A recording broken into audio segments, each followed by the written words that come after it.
Hello दर्शकों, welcome to my channel autism unlocked Hindi में भी। आप में से बहुत सारे दर्शकों ने मुझसे पूछा है कि मैं अपोजिट्स के बारे में आपको बतलाऊं। बच्चे को अपोजिट्स बतलाना एक बहुत ही इम्पॉर्टेंट टारगेट है, लेकिन यहाँ समस्या ये आती है कि बच्चे अपोजिट्स को बहुत अच्छी तरह से समझ नहीं पाते हैं। उसका कारण जो मुझे समझ में आया कि जब हम अपोजिट समझाते हैं तो हम एक बहुत ही कम अंतर वाली चीज़ों के साथ उसे समझाने की कोशिश करते हैं। जैसे कि अगर बड़ा छोटा आप सिखा रहे हैं तो थोड़े से बड़े और थोड़े छोटे के साथ जब आप सिखलाना शुरू करते हैं तो वहाँ पे बच्चे के साथ समस्या ये आती है कि बच्चा उन दोनों में कुछ खास अंतर नहीं कर पाता है, या फिर अगर ऊपर नीचे जैसे अपोजिट्स हैं तो उसको सिखलाते वक्त भी हम बहुत ज़्यादा अंतर नहीं रखते हैं तो बच्चा उन दोनों में डिफ्रेंशिएट नहीं कर पाता है। ऐसे में आपको कुछ ऐसी चीज़ें लानी पड़ेंगी जो बहुत ज़्यादा अंतर की हो, तो उसमें आप बच्चे को अपोजिट सिखला सकते हैं। यहाँ मैं अपने एक दर्शक के सवालों का जवाब देते हुए सबसे पहले जो शुरुआत कर रही हूँ वो है ऊपर और नीचे, यानी बच्चे को ऊपर और नीचे का कंसेप्ट कैसे दें।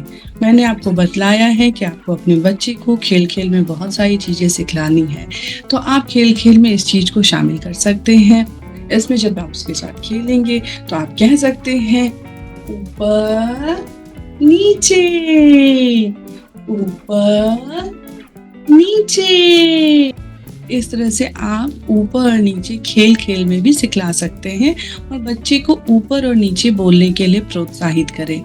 यह बात हुई खेल की, लेकिन एक बार आपको ये कंसेप्ट टेबल टॉप पे भी देना पड़ेगा ताकि बच्चा उस चीज को और भी अच्छी तरह से समझ सके। इसके लिए आप फ्लोर पे भी बैठ के आमने सामने बच्चे के साथ कर सकते हैं या फिर टेबल चेयर पे भी बैठ के कर सकते हैं। इसके लिए आप एक छोटी सी टेबल लेंगे और कोई भी छोटा सा टॉय ले सकते हैं। अगर बच्चे का फेवरेट टॉय हो तो वो ज्यादा अच्छा है क्योंकि बच्चा उस पर ध्यान देगा। जैसे कि मान लीजिए एक टेबल है और एक ये टॉय है जो कि बच्चे को पसंद हो, तो आप इसके साथ ये काम कर सकते हैं कि बच्चे को बोलना सिखलाएंगे। ऊपर नीचे, ऊपर नीचे। यहाँ पर बच्चे के दिमाग में ये चीज जाएगी कि जब हम यहाँ रखते हैं तो इसको हम ऊपर कह रहे हैं, जब यहाँ रख रहे हैं तो इसको हम नीचे कह रहे हैं। आप ऐसा भी कर सकते हैं कि बच्चे के हाथ से पकड़ के इस चीज को रखवाएंगे, जैसे कि ऊपर नीचे, ऊपर नीचे। इस तरह से बच्चा ये समझेगा कि यहाँ वाली चीजों को ऊपर कहते हैं, यहाँ पे नीचे कहते हैं। लेकिन आपको इस चीज का ध्यान रखना है कि इस कंसेप्ट को देने से पहले उसे पता होना चाहिए कि ये टेबल है और ये एलिफेंट है या फिर ये हाथी है। ऐसा ना हो कि बच्चे को पता ही नहीं है कि ये क्या है और ये क्या है, तो वो इसको ऊपर नीचे समझ सकता है। तो आपको ये ध्यान देना है कि जब भी बच्चे की वोकैबुलरी आप कर रहे हो तो उसमें ये चीजें उसे पता होनी चाहिए, तभी आप अपोजिट्स पे बढ़ेंगे। तो इस तरह से बच्चे को जब पता है कि टेबल क्या है और एलिफेंट क्या है, तब जब आप एलिफेंट को ऊपर रखेंगे तो आप ऊपर नीचे का कंसेप्ट दे सकते हैं। जब बच्चा टेबल पे ये चीजें बतलाने लगे तो आप फिर एनवायरनमेंट में भी बहुत सारी चीजें उसे इंस्ट्रक्शन फॉलो के लिए कह सकते हैं, जैसे कि टेबल के ऊपर रखो, टेबल के नीचे रखो। इस तरह से बच्चे को जब आप लगातार ये प्रैक्टिस करवाएंगे तो बच्चे को धीरे धीरे ऊपर और नीचे का नॉलेज होता चला जाएगा और बच्चा ऊपर नीचे समझना शुरू कर देगा। ऊपर और नीचे के बाद बात आती है बिग एंड स्मॉल, यानी बड़ा और छोटा।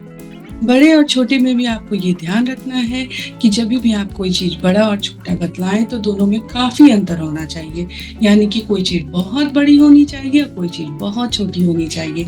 इससे क्या होता है, बच्चा दोनों में अंतर करना सीखता है।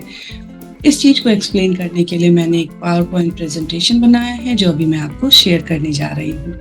जैसे कि आप देख रहे हैं कि यहाँ पे 2 एप्पल की फोटो है, तो आप यहाँ पे ऐसा कर सकते हैं कि बच्चे को दिखलाएंगे और कहेंगे big Apple, small Apple, big Apple, small Apple.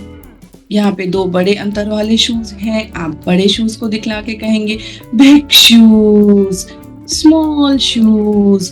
आपको पॉइंट करते रहना है, तभी बच्चा समझेगा कि बिग किसको कहा जा रहा है और स्मॉल किसको कहा जा रहा है। Big shoes, small shoes, big rose, small rose, big rose, small rose, big car, small car, big car, small car.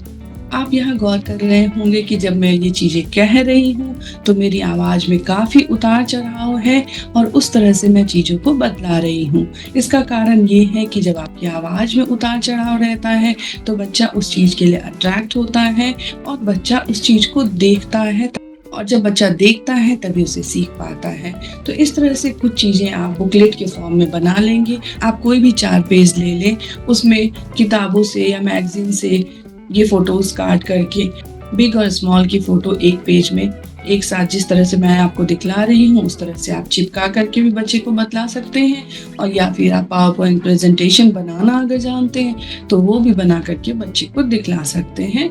इस तरह से आप बच्चे को बिग और स्मॉल का नॉलेज दे सकते हैं। लेकिन आपको ध्यान रखना है कि इसमें उन्हीं चीज़ों को आप शामिल करेंगे जो बच्चा जानता हो। या ऐसा ना हो कि बच्चा उस चीज़ को जान ही नहीं रहा है और आप उसको बतला रहे हैं बिग और स्मॉल के रूप में। तो हमेशा आपको ध्यान रखना है कि उन्हीं चीज़ों को आप उसमें शामिल करेंगे। तो इस तरह से आपने देखा कि बच्चे को आप बिग और स्मॉल का नॉलेज आप बुकलेट बना के चीज़ों की पिक्चर चिपका के भी दे सकते हैं। जब बच्चा बुकलेट पे या बुक्स पे या मैगज़ीन पे बतलाने लग जाए, फिर आप उसको रियल लाइफ में भी चीज़ें दे सकते हैं।